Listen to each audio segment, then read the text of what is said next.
वक्फ संशोधन विधेयक 2024 लोकसभा में पेश किया गया, जिसे संयुक्त संसदीय समिति में भेजने की अनुशंसा की गई है।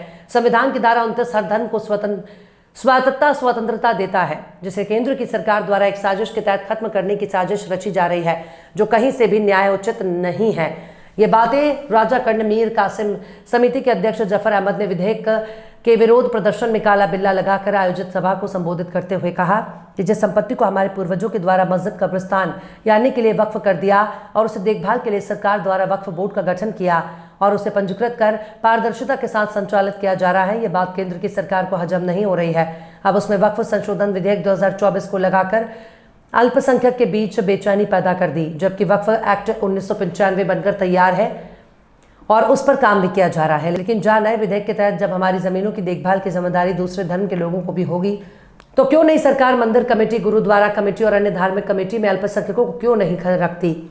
जफर अहमद ने आगे कहा कि सरकार रोजगार, महंगाई जैसे गंभीर मुद्दों को छोड़ मंदिर मस्जिद कर एक दूसरे को बांटने का काम कर रही है। All India Muslim personal law board, इमारत शरिया, बिहार, झारखंड, उड़ीसा और अन्य संगठनों के द्वारा और देश के विपक्षी पार्टियों द्वारा लगातार इसका विरोध किया जा रहा है।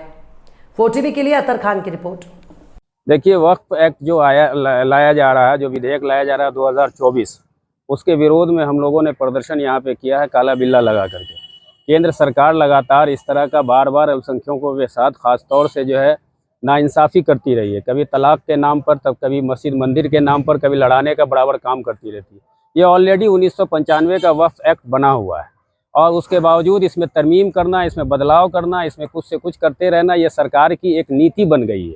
उस नीति के विरोध में हम तमाम भारतवर्ष के अल्पसंख्यक के लोग इससे बहुत ही खिलाफ हैं और सरकार के खिलाफ जो है हम लोग आवाज़ को बुलंद कर रहे हैं। ये चाहिए था कि ये जो हम लोगों की जो प्रथा है, ये वक्फ की जो प्रथा है, ये कहीं ना कहीं जो राजा थे, मुस्लिम राजा थे, कहीं कहीं तो हिंदू राजाओं ने भी वक्फ किया है और उस वक्फ की संपत्ति को ज़बरदस्ती जो अपनी संपत्ति बताकर, मैं तो कहना चाहता हूँ इस बात को कि अगर आप हिंदू की मंदिर की कमेटी जो है उसमें मुसलमानों को भी आप रख डालिए, उसमें क्यों नहीं रखते हैं। सिखों की जो कमेटी है उसमें मुसलमानों को क्यों नहीं रखते हैं।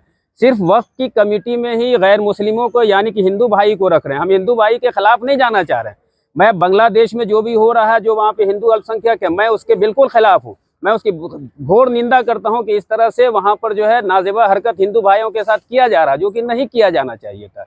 हिंदुस्तान एक सेकुलर मुल्क है, सेकुलर मुल्क की हिफाजत करना हम सब की जिम्मेदारी है और इसमें जो कवानीन, जो कानून जो तैयार किया गया, जो संविधान जो बचाने की बात है, इस संविधान को तार तार करने की कोशिश लगातार की जाती रही है केंद्र की सरकार के जरिए। हम लोग इसे मतलब जो है केंद्र की सरकार को इसमें कामयाब नहीं होने देंगे और वक्फ एक्ट जो संशोधन करने की बात आ रही है, संशोधन की जो बात आ रही है, उस संशोधन के हम लोग खिलाफ हैं। जो वक्फ एक्ट मेरा बना हुआ है वो मेरे हित में है और हम लोग उसके साथ हैं।